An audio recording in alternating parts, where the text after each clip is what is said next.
so weird because you have in person and you have people on the computer. So it's like, okay, who am I really talking to? I guess I'll just, okay, focus on what's here. So yeah, I'm going to be talking about ECMO, and the goal of this presentation is not to have you be familiar with ECMO, like know ins and outs of ECMO, but just to kind of give you a flavor of what it's all about. An hour is just not enough to cover everything ECMO has.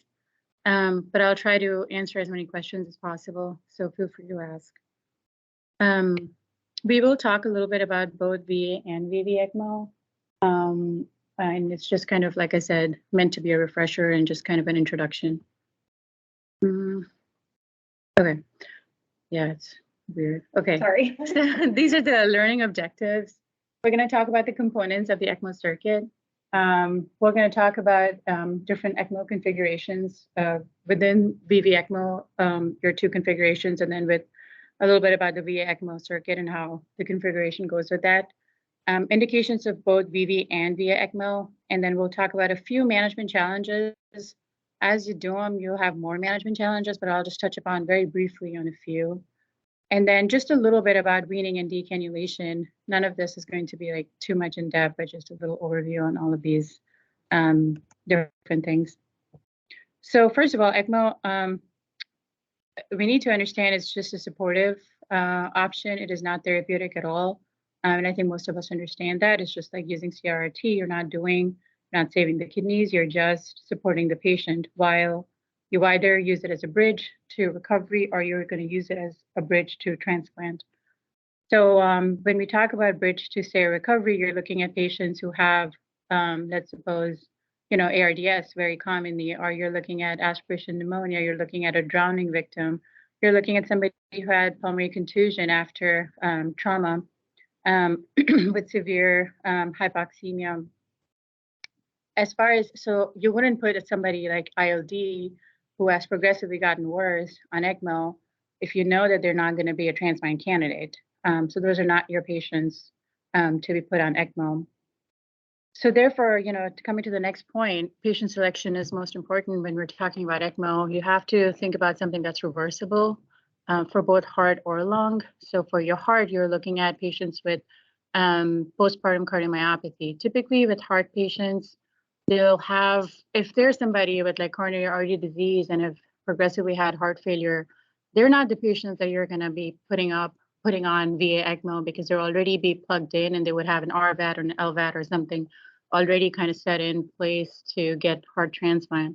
When you're looking at VA ECMO, these are the patients who maybe had a STEMI and now they're not supportable, or somebody who had, like I said, postpartum cardiomyopathy, they're not supportable at this point, or had intervention, PCI, and now they have cord rupture or something. So something that happened suddenly, not something that was lingering, and now they're just not supportable. Those patients will typically be already on, like I said, either RVAD or LVAD. So you won't typically see them on VA ECMO. And so then the same goes for lung failure. And I think we're more familiar with that here because we've done a few VV cases. So you're looking at reversible lung injury like drowning victims or just a pneumonia causing ARDS.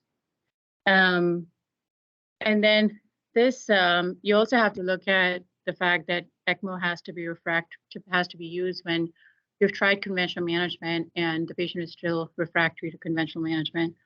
And we'll touch a little bit on that when we go over the data on ECMO. So these are the components of the ECMO circuit. How do I get rid of this? Okay. I think we're a little familiar with that, but I just wanted to touch over it and just go over the basics. So there's just three components: the pump, the membrane oxygenator, and the cannulas. So the pump is essentially like an impeller, and a lot of advancements have been made in the circuit, the ECMO circuit, over the course of the years and decades. It's fairly small and functional and compact now, and you have basically the blood flowing in, and then you have the impeller that's propelling the blood into the circuit, and then the RPMs are what you control in order to control your blood flow in your circuit. And then you have the membrane oxygenator where the magic happens. You're just sweeping, or you're flowing 100% of FiO2 gas, and then you're running your blood through it, and that's where your blood's going to get oxygenated and then be put back into the patient. the amount of flow that you have through the membrane oxygenator is called the sweep or the gas flow. And the sweep is, you'll see us, use it fairly often when you're doing ECMO, but it's essentially what I would it's analogous to say the respiratory rate on your ventilator. So the faster your gas flow is through the membrane oxygenator, the more you're going to ventilate the patient. So the sweep is what's going to control your CO2 removal. So somebody's hypercapnic, you want to turn up the sweep gas. And so the respiratory, it's kind of like going up on your respiratory rate. It's not going to do anything to your oxygen, nothing to do with your oxygenation, everything to do with your carbon dioxide. So that's the sweep, and that's the membrane oxygenator. Back in the day, the circuits were trash. There were a lot of issues with hemolysis, lots of issues with coagulation. Your membrane oxygenator did not last as long as they do now. Now your oxygenators are lasting 2 or 3 weeks on the circuit, which is phenomenal.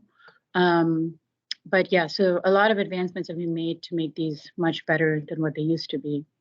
And then, of course, the last part are your cannulas, and we'll go over cannula configurations in a minute. So just to kind of compare ECMO to CRRT, because most of us are familiar with CRRT, to go over the flows and, just how different the circuits are. And of course, I'm only doing VV on this because there's no comparison to VA ECMO to CRRT. The catheter sizes and the flow are the biggest things. You're only looking at 200 liter or 200 mils per hour on your CRRT circuit, whereas in ECMO, you're looking at 3 to 5 liters per minute. So in order to obviously sustain that flow, you're looking at a catheter up to 31 French if you're using the dual lumen, whereas the CRRT catheter is as small as like just an 11 French. And then the surface area is the same as far as, the oxygenator goes, but it's the catheter is big, and therefore your flow is really big in the ECMO circuit. So let's talk a little bit about the configurations of VA first, and then we'll go over the VV ECMO. So obviously in VA ECMO, you're using it to support heart and lungs. What you're doing is you're making the circuit that's parallel to the heart. So you're taking blood from the venous system, running it through the oxygenator, and then dumping it into the arterial system and completely bypassing your heart. So the typical configuration that you will see in majority of the cases would be fem-fem. So you're putting the drainage as well as the return cannula, both of them are going in the femoral arteries. Femoral vein is where it's going to drain from, and then the return cannula is going to be in the femoral artery on the left, typically. And then these are your configurations for the VV ECMO. And this circuit is set up in series with the heart. So you're taking blood from the veins and then dumping it into the venous system as well. You're just bypassing the lung, or not bypassing the lung per se, but basically you're just doing the job of the lungs and dumping it into the same venous system. VV ECMO comes with, you have the luxury to do lots of different configurations. People put cannula in the IJ and the subclavian, all sorts of configurations that you can think. If you have somebody who's very has stenotic vessels, you can do all sorts of stuff. But by far the most common configuration that is used is the dual cannula configuration, which is IJFM configuration. You use two cannula. Your drainage cannula is going to be from the femoral vein, but it's going to sit at the tip. The tip of the cannula is going to sit in your IVC, whereas the return cannula is going into your IJ, and it's going to sit right at the right in the SVC. The drainage cannula, you need to understand is that it has not just the tip of the cannula where it's draining blood from. It has fenestrations all throughout the cannula to be able to get a big, large volume of blood.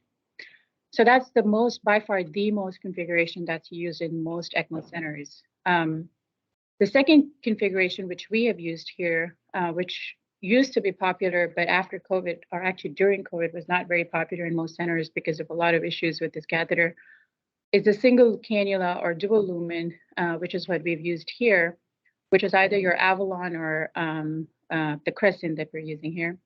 It's essentially, it's kind of neat because it's a novel concept. When it came out, there was a lot of interest in starting to use these because it was marketed as a cannula that allows patients to be very mobile with ECMO.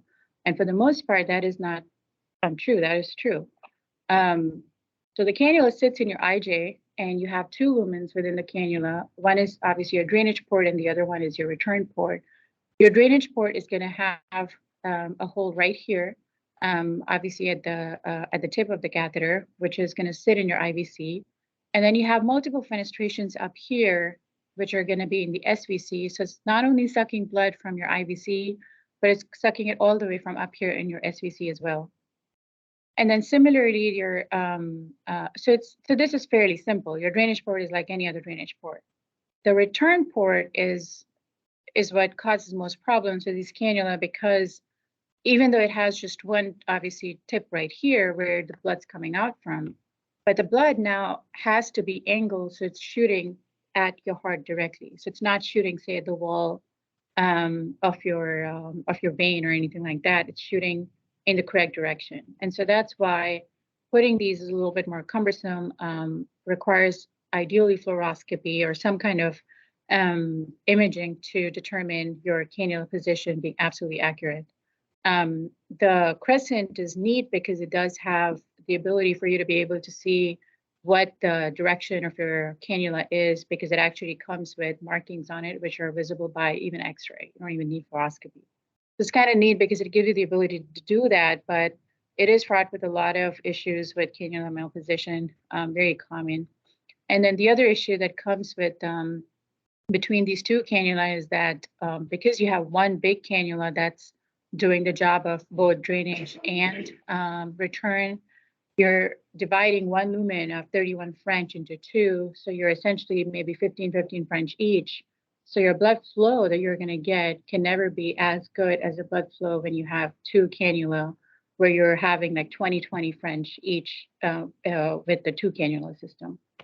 Of course, the biggest advantage when you're using a single cannula with dual lumen is that your groin is free. So the patients are able to get up, they walk around. Typically, you will see these being used in patients who are cannulated or in an ECMO as a bridge to transplant. So ILD patients in transplant centers, very common. It's very nice because it's just sitting in their neck. They're able to walk with ECMO and it's not a problem. They have like 5 different people holding their stuff. But yeah, so that's the neat part about this cannula. But say in COVID patients, this was not being used as much or at all in most centers, because it is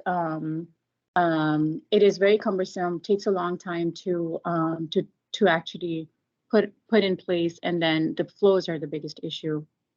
So those are your two configurations for VV ECMO. Moving forward, we're going to talk a little bit about the indications. Of course, severe ARDS, and we've gone over this a little bit earlier too. You know, what all we see. We've already seen COVID ARDS being a common reason to put patients on VV ECMO. And so then you're looking at hypoxemic respiratory failure. But, you know, you could also use it for hypercapnic respiratory failure. So patients with really bad asthma or really bad COPD exacerbations where you're just not able to ventilate them without driving up your peak pressures like no other, you could potentially put them on ECMO, you know, without having to cause respiratory failure with like a pneumothorax or something. So if you think you're getting to that point, might be worthwhile to consider ECMO. As far as one point about hypercapnic respiratory failure that I do want to point out is that there's a device called ECOR, which is basically CO2 removal, extracorporeal CO2 removal. It's more popular in Europe. It's not so much used in the United States. Now that it's not available, it is. It's just not marketed as much, I guess, or just doesn't have enough data. It was being used. There was a trial for COVID for just ECOR for CO2 removal, because some patients just have hypercapnia, not so much hypoxemia with COVID as well. And I don't think they've published the results of that trial yet, but I don't think it was, it showed any benefit, ECOR versus just regular ventilation. So it hasn't really gained a lot of traction in the United States, but it is being used in Europe. in certain countries and in bigger ECMO centers. You can also use ECMO in patients who have really large air leaks or persistent bronchopleural fistula. So when patients, post lobectomy, pretty common or like really extensive lung cases, you can put these patients on ECMO while you go back to the OR and fix whatever's causing their fistula problems, or if you have any large air leaks, you can go and take your time. You can also just put them on ECMO and wait for the air leak to resolve, because God knows how long that would take. So you can just leave them alone and let them ride it out. One indication that I did not mention, which is being used in fairly big academic centers now more and more in the United States as interventional pulmonary is growing, is using ECMO while you're doing an extensive endobronchial procedure. So for instance, if I'm going in and I'm doing endobronchial, like tracheal debulking of tumor and putting in like an endobronchial stent, usually tracheal stent would be the major issue. You know that you're going to cause a lot of clot. You know that you're going to be struggling with hypoxia during the procedure, because these patients typically bleed a lot. So what you can do is you can just put them on ECMO. So now you don't have, before the procedure only, just for procedural sake, put them on ECMO, do your procedure, take them off, kind of like using it as bypass, just like your CABG patients. So that is being used at some centers. It was started where I trained, so rare, but it is still being done. And I think it's going to get more and more common. The relative contraindications, and everything's relative. ECMO is a world where rules are meant to be broken. So everything keeps changing in terms of your contraindications. There's nothing absolute in the ECMO world. You can do whatever you want. As far as the age goes, every center will determine their own age cutoffs. Where I trained in my residency, they had a cutoff of 75. In my fellowship, our ECMO center had a cutoff of 70, and they were planning to actually bump it up. But it just kind of depends on where you are and what your comfort level is. Typically, newer ECMO centers will start at a much lower age cutoff, because you're trying to get comfortable with ECMO, have the perfect specimen, and then once you're more comfortable, you can take care of patients who are much older with maybe more comorbidities. Anybody with and speaking of age, the biggest, why I say everything's relative is because during COVID times, centers did all kinds of stuff. The center that was close to us, which was a bigger ECMO center than where I trained, that's all they did. They just did ECMO. And at a time when COVID happened, they were so busy that they brought their age cutoff to 50, which was a shock, because they just did not have the room, and all they did was ECMO. They had a bunch of ECMO patients at one time, and they were very used to it. And even they had to drop down their age cutoff to 50, which was shocking. So at the end of the day, it all depends on your resources, and it all depends on how much you can support this, because you have to understand it's a very, very, very resource intensive intervention. So anybody with life-limiting comorbidities, and I think everybody would agree that you should not be putting somebody who has, say, cancer or something that's life-limiting, should not be put on ECMO, no matter what the reason, even if they have something that's reversible, that is just short-term. You probably should not be putting them on ECMO. Anyone with multi-system organ failure. So if you're considering ECMO, when the patient has already been on mechanical ventilation for like 15, 20 days, they've already lost their kidneys, they're already having problems with liver, they're already having like maybe some NSTEMI, type 2 MI and whatnot, probably should not be considering them for ECMO at that point. Cardiogenic shock, relative, obviously I'm talking about VV ECMO. So of course, if you have the ability to do VA, you'd probably just do that. But yes, it's obviously a contraindication for VV ECMO. And then this is totally relative, 7 to 10 days of mechanical ventilation. So after the Aeolia trial, everybody talked about doing early ECMO, early ECMO, early ECMO. There's nothing to say that you can't do it after 10 days. And that's why I wrote again relative, because there are centers out there that, let's suppose you were able to support a patient for say 8 days, and now you're thinking, well, patient's going downhill, let's put them on ECMO. It doesn't mean that the patient cannot get ECMO. They still can. Maybe you're successful in this as well, but it's not ideal, but you can still do ECMO. It's all relative. If you have limited vascular options, so if you have a vascular path, you're not able to cannulate them appropriately, definitely not ECMO candidates. And then again, this is also completely relative, inability to be anticoagulated. So I think Aeolia, from what I remember, got rid of patients or refused to take patients that had HIT because they could not give them heparin, and that's what they were using. But I have to say there are centers out there during COVID times actually that ran ECMO without any anticoagulation because the circuits have become so much better that you can just run them. Like if you have somebody who cannot be anticoagulated, you don't take away CRRT, right? You just run it without heparin. So same for ECMO, and there are centers, specific University of New Mexico, that ran all their ECMO patients during COVID without any anticoagulation.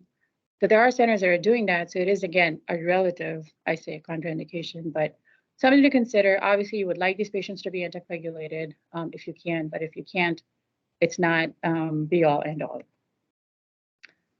So the purpose of, to put this slide up is to kind of remind us, or the audience, and impress upon you guys, is that ECMO is not a new intervention. It's been there since forever. The very first trial that came out was in 1979 for a VA ECMO. They were not able to show any statistical significance between the two arms, so ECMO versus control. They had a total of 90 patients, and there was no significant difference between the two. And then Morris, these guys did an ECOR trial, CO2 removal in 1994, and again, not able to show any statistical difference. The two trials, that are more popular in recent literature, that have kind of shown a lot of data and is very at par with what we do now, is the CSER trial first and the Aeolia trial. CSER was done in UK, and the way they did it is that anybody who required ECMO was shipped to an ECMO to a center that had the ability to provide ECMO. So it wasn't that they didn't have like 20 different centers that were providing ECMO. It was regional centers, like maybe 5 regional centers or so, that could do ECMO, and they would ship the patients to these ECMO centers to get ECMO. And so then they had the control arm, ECMO versus control, and they were able to show statistical difference and some improvement in survival, ECMO versus control. It's a big point about the CSER trial, which people who are skeptical of ECMO, which I totally agree with, is that this arm, the ECMO arm on the CSER trial, 25% of these patients never even got ECMO. All that happened was that they were referred to an ECMO center that could do ECMO, and they just got better because they were getting proper evidence-based treatment for lung protective ventilation for ARDS. So that in of itself, if you're at a center, what I take away from this is if I have ARDS, I would like to be at a center that takes care of ARDS patients or knows how to take care of ARDS patients. Whether if they're able to do ECMO, great, but you want to be at a place that sees large volume of patients and knows how to take care of, do lung protective settings, do good ARDS care. Because that in of itself gave you the advantage of having a better survival. That's what they were able to show in this trial. Of note, the biggest thing was one of the, I think, bigger problems in this trial was that 5 deaths were seen involving transport. So some people could argue, well, maybe if you weren't transporting these patients, maybe they would have made it. But typically, they were using patients who were refractory to other treatments and actually needed ECMO, not that they weren't doing early ECMO like the Aeolia trial. And then, so this was in UK only. And then the last one that came out was in 2018 by the French group, but they had hospitals in the US that were part of the trial. And so they had a much bigger patient population of 249. And we have to realize in a critical care trial, getting 180 patients or 250 patients is huge. Most critical care studies always start with Europe and then spill over to the United States because they usually have more of a centralized way of tracking these patients. And so it's very easy, not easy, but at least easier way of capturing the patients and able to do these trials. It's a little bit harder here because you don't have anything centralized. So getting the number and the volume to do a trial for ARDS patients with severe ARDS, meeting all these criteria is challenging. So Eolia was finally much awaited, and it came after, many years. Caesar came actually right after the H1N1, and then Eolia came just before the COVID pandemic. So it was really well received in the critical care community because it was much needed. And so what they were looking at is high quality usual care. And by high quality, they had very strict parameters, because one of the criticisms for Caesar was that maybe your control group was not getting very good care for ARDS. You weren't doing maybe prone positionings, inhaled vasodilators, maybe you weren't doing paralytics, maybe you were not doing non-protective ventilation. There's nothing in the control group to control how you're ventilating and oxygenating and what vent settings you're using on these patients. Eolia took care of that. They said our control group is going to have a very strict criteria of lung protective settings. We're going to make sure our patients are prone. We're going to make sure that our control group is getting perfect, ventilatory strategies during ARDS. And then on ECMO, you're going to do less than 7 days of mechanical ventilation and see the difference between the two. And they were able to see some statistical significance, some mortality benefit, but it did not reach statistical significance. And what the authors postulate is that the reason why they didn't is because they allowed for crossover. So the patients who were in the control arm and were still not able to be supported were able to cross over and get ECMO if they weren't getting better, because it would just be unethical to take that intervention away from them. Analysis done if you took away the crossover patients showed that you had a mortality benefit and it reached statistical significance. So Eolia is a trial that shows that ECMO is successful depending on who's reading it. So if somebody's a skeptic, they will say that it was a negative study, but if somebody is a proponent, they will say that it was a positive study. So it just depends on who's reading it, who your reader is. But this is the data, the bigger studies on ECMO, and anybody who's wanting to do ECMO should probably be very well aware of how these trials were done in the ECMO world. So as far as your ARDS goes, I think Dr. Pardinas has already kind of done a talk on this, correct? So I won't go over this, but you have two ways of getting into ECMO, and one is even if you have, obviously one is just your hypoxemia, and the other one is even if you don't have hypoxemia, but then you have significant hypercapnia, and you would have to say go up under tidal volumes to combat the PCO2 increase, in turn causing volume trauma. You can make a case to go ahead and start ECMO because you still want to maintain those lung protective ventilation strategies. So this is ECMO cannulation and initiation procedures. Just a little bit about it. I don't want to go over too many details. You can do your cannulation. This is, again, I'm talking VV, I'm not talking about VA right now. As far as the setting goes, the bedside has caught more and more popularity, especially after COVID. Our center, they were more than happy to not cannulate in the OR because nobody wanted to be exposed to COVID except for the intensivists. So we were the only ones doing them at the bedside because nobody else would touch these patients. So it just gained a lot of popularity. And in most centers, bedside. So in my residency, though, even this is prior to COVID, our center always did bedside cannulations. And the rationale was that these patients are sick. You do not want to move them. You will get into problems where you're transporting a patient and then the crash and burn over transport or during transport if you're taking them to the OR. So ideally, if you're going to start an ECMO program, you should have the ability to cannulate these patients at bedside. Or ED, a lot of patients, obviously when we've had patients come in with accidental hypothermia, I trained in Minnesota. So accidental hypothermia, and they would get cannulated in the ER and they would put them on the pump in the ER. Again, the ability to do them at the bedside, either in the ER or in the ICU, I would think is ideal. But yes, there are centers, very few now, I would say. I I've yet to know of one that does not do bedside cannulations, especially after COVID. I've yet to know of any center that does that takes them to the OR and cannulate. But I'm sure there are some out there.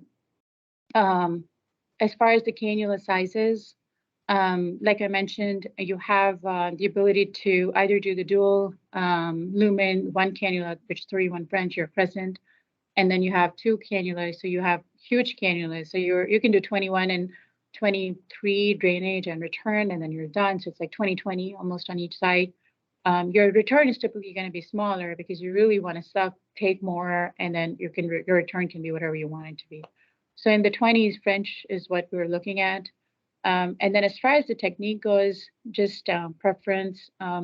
Most places have moved from cut down, which is what surgery likes to do, to percutaneous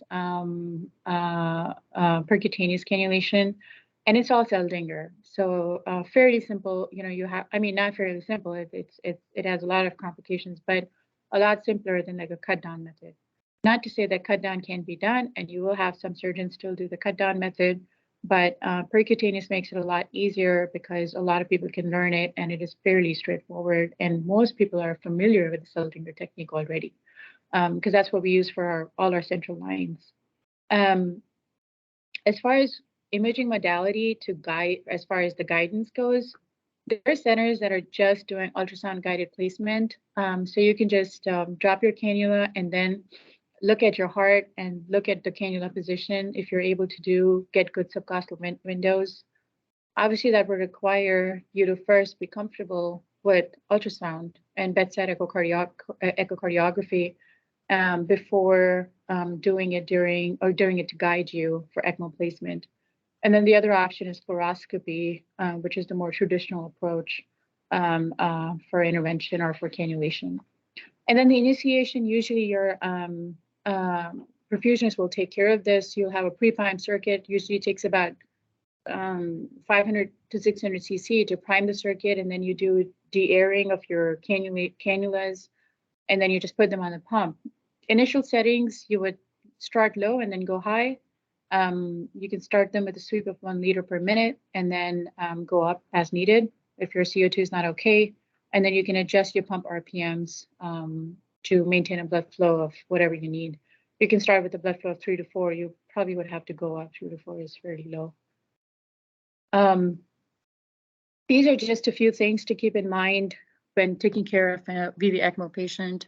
And there's a lot of data and a lot of debate on what is right, what's not right. So I don't want to go into the debate, but just want to mention what is typically done as far as, say, the lung protective settings go. So the idea is you're putting somebody on VV ECMO to give the lung rest so that it recovers. So the lung rest settings that you would want in a VV ECMO patient would be ultra protective. So you're looking at not your 6 mils per kg. You're looking at 4 mils per kg of tidal volume. So you have patients with tidal volumes of like 200, 150 sitting on ECMO because you don't care what their tidal volume is. You're managing them with the ECMO. You should have ideally a pressure limiting vent mode, so you're not giving them a lot of barotrauma. We used to use something like 25/10 of pressure control, and you're done with a driving pressure of like 15, not more than that. You set it at that, and you leave them. And then the respiratory rate of 8 to 10, and then a PEEP of, like I said, of 10. The reason to still use some PEEP, some people say, well, why even put them on any PEEP? Put them on a PEEP of 0 or a PEEP of 5. It is to prevent atelectatic trauma, because as your lungs are not expanding at all and they're just atelectatic the whole time, they will have some trauma because of that too. So you would like them to open a little bit. So again, these are all settings that you can every ECMO center will come up on their own as to what they like to do. But these are just basic parameters, which, typically, you want something that's volume, you're looking at pressure, and you don't want too much PEEP or too much respiratory rate. That's it. Those are the biggest things. The problems that you might encounter with when you have VV ECMO, and these are just very few problems, you'll encounter a lot more.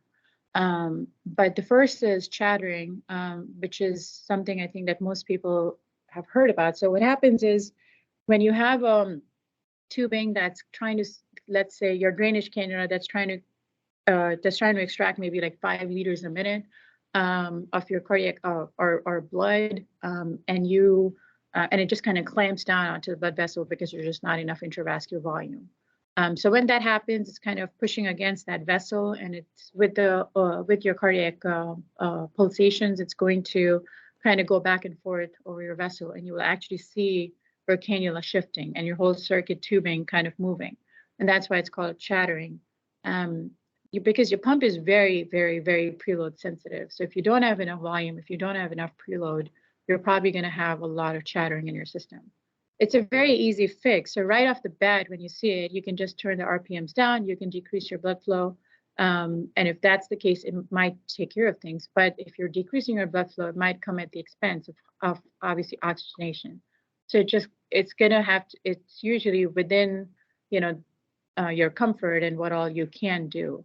So you decrease the RPMs, you give the patient volume, and by the time the volume takes effect, usually you can dial their RPMs back off. So that's an easy fix, chattering. And then you'll have issues sometimes with hypoxemia. It's very simple. The concept is you need to understand ECMO has to be a set percentage of your cardiac output. So usually you get trouble with hypoxemia if your cardiac output is really high. And we saw this a lot with COVID patients because their cardiac output is, for whatever reason, really, really high. So if your cardiac output is like, 10, only bypassing 5 liters a minute is not going to cut it because you're only oxygenating 50% of your total blood volume or of your cardiac output per minute. Typically, in order to adequately oxygenate someone, you want to make sure that you're dumping at least 60 to 80% of their cardiac output through the ECMO circuit in order to maintain adequate perfusion. So if somebody's cardiac output is 10, now you have to dial up the RPMs and try to catch up to like maybe 6 or 7 or 8 liters per minute. And you may get in trouble because you may not have enough intravascular volume. But that's typically the problem, with hypoxemia in ECMO patients. That if it's a fraction of cardiac output, most of the time it's easy to fix. You just go up on your ECMO blood flow and you're good. COVID, different situation. You may have hypoxemia also because of membrane failure. You can usually predict that. So as you have the oxygenator, you're actually every day measuring the pressure difference between the membrane oxygenator every single day. Actually, I want to say every shift or so is when you guys are actually measuring this. And as you're measuring this, you're trying to see what you're really measuring is how much clot burden there is in the membrane oxygenator, because eventually it's going to get to a point where it's going to fail because of all that clot burden. And so as you're measuring the number, if it starts going up dramatically, you want to start thinking about changing out your membrane. The third thing that I didn't talk about earlier with my cannula configuration was the recirculation.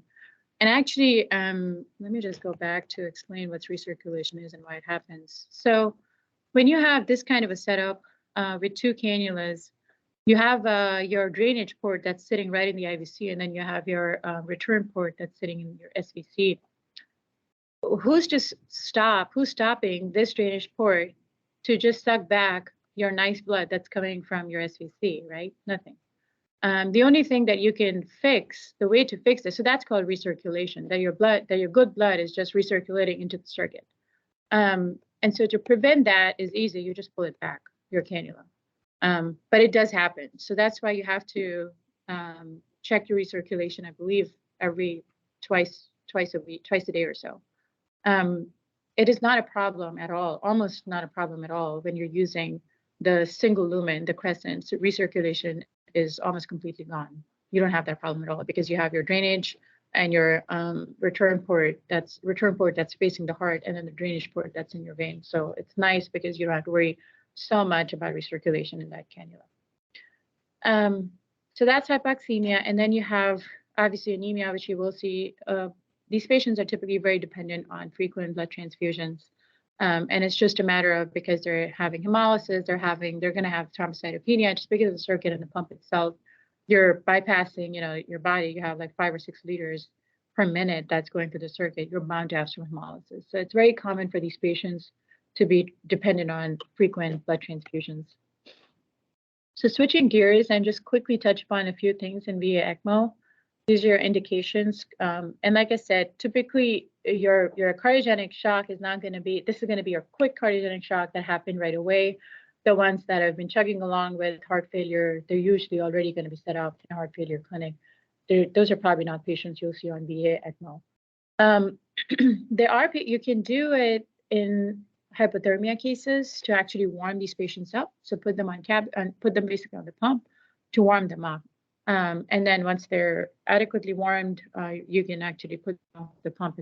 It works really well to put them on via ECMO. And this was actually being done even like to take them to the OR and put them on the pump like you do for cabbage. So so this is a very well-known, easy thing that was being done for the longest time for environmental hypothermia. And then the last, which is done in very few centers, would be ECPR. So as you're doing chest compressions, it's kind of nice to have something like the Lucas device, or I think the device that we have, the I don't know what it's called. Yes. So which will just do your chest compressions for you while you can go ahead and you can cannulate these patients. Typically, you want to do it in patients with refractory VFib or VT arrest, so you know maybe it's an LAD occlusion that you have to take a patient to the cath lab and open up, something that you can quickly reverse. You don't want to put somebody who arrested for God knows what or for God knows what downtime and put them on via ECMO. You want to put them on something that, okay, I kind of have a sense for what I can reverse while the patient is on the pump. And typically young patients, you would like to do ECPR on those. A little bit about the configuration in VA ECMO. So your return catheter. So I'm only in the arterial side right now. These are your diagrams on the arterial side. So the venous side is straightforward. Femoral vein, and then it dumps back into the femoral artery. So the blood's coming from the femoral artery. This is what a normal VA ECMO circuit would look like. You have the heart ejecting some blood from up here. You have the lungs that are normal. So the blood that's coming from here is nice and oxygenated, and the blood that's coming from here is nice and oxygenated. There is some mixing happening over here, but it's not a problem because this blood is good blood, this blood is good blood. This is what happens in a cardiac arrest patient. No blood is coming from here because the heart is arrested. All the blood is coming from here. So now you may have maybe a touch of mixing. Typically, by the time you get up here, you may have like maybe a little bit of blue, but no problem because the heart's not doing anything. So not a whole lot of mixing. This is still easy to fix, very easy to support, because you just have to go up on your flow if you're not getting enough flows. You just go up on the flow, give enough perfusion up here to your body. How do you on VA ECMO? How do you assess that you're doing a good job at perfusion? You always, always, always need a right radial arterial line. And the reason to do that is because your aortic arch obviously has 3 of your great vessels. This is the vessel that's most distal from your return cannula. So this is your brachiocephalic, and the end, brachiocephalic ends into the right radial. And so if you're able to perfuse your right radial and your right upper extremity, you're probably perfusing everything else. But you absolutely have to measure. The right radial is your marker that you're doing a good job with via ECMO. If you're perfusing that, your PO2 on that is good, you're golden. These are actually I forgot one more thing. When you're putting the catheter in the femoral artery, I don't know if any center that doesn't do this, but you will put a distal perfusion catheter to the limb as well, because the catheter is so big. You won't be able to perfuse your leg. So you will siphon off a little bit of the blood from your ECMO circuit and actually put another drainage cannula that goes and perfuses your leg. As you're cannulating, the teaching is that you first cannulate the patient and put the cannula in the femoral artery, put the patient on the pump, and then waste your time on this. This is secondary, but you have to do it. If you're doing ECPR, put the patient on the pump first. Limb, can come later. Management challenges. So this is a common occurrence that you will see from time to time in VA ECMO patients. And this is a little bit of a challenge. So these are all easy. You have normal heart, normal lungs. Well, not normal heart, but normal lungs at least. Heart is somewhat ejecting. And you have good blood coming here, and then some mixing, but it's not a problem. Not a lot of mixing here because the heart's dead, and you're just coming here and you're perfusing it. Problem arises in these patients where your heart is ejecting, but you have a bad lung.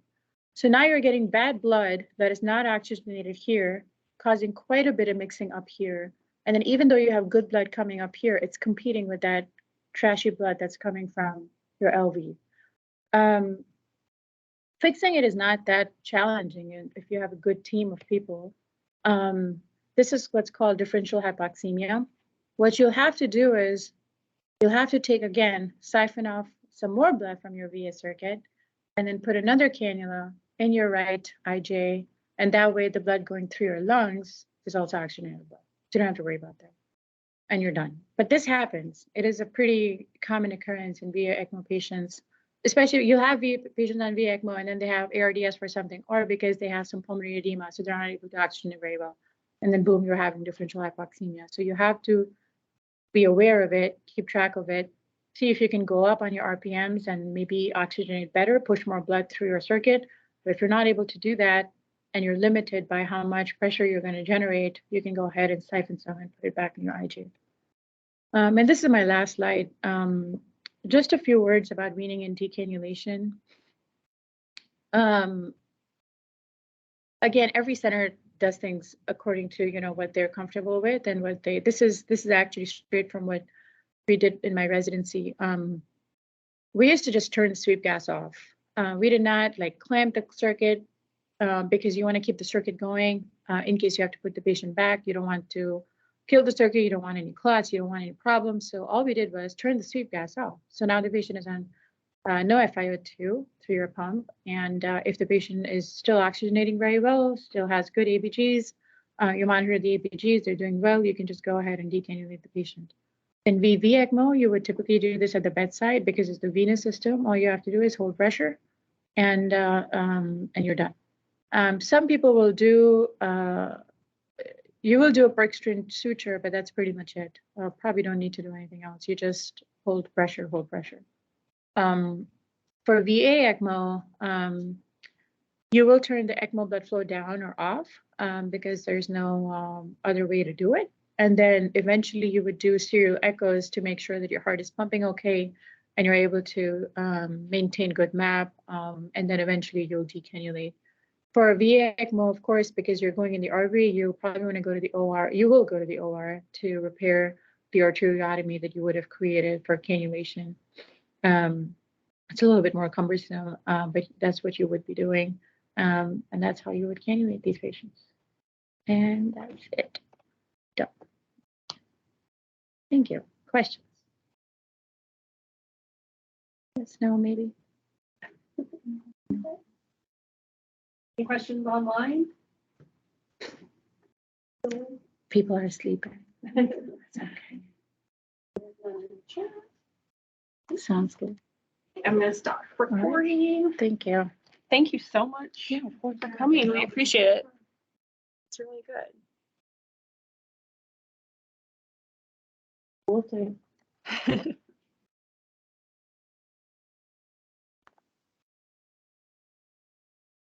Thank you guys for getting on. I'm going to stop recording.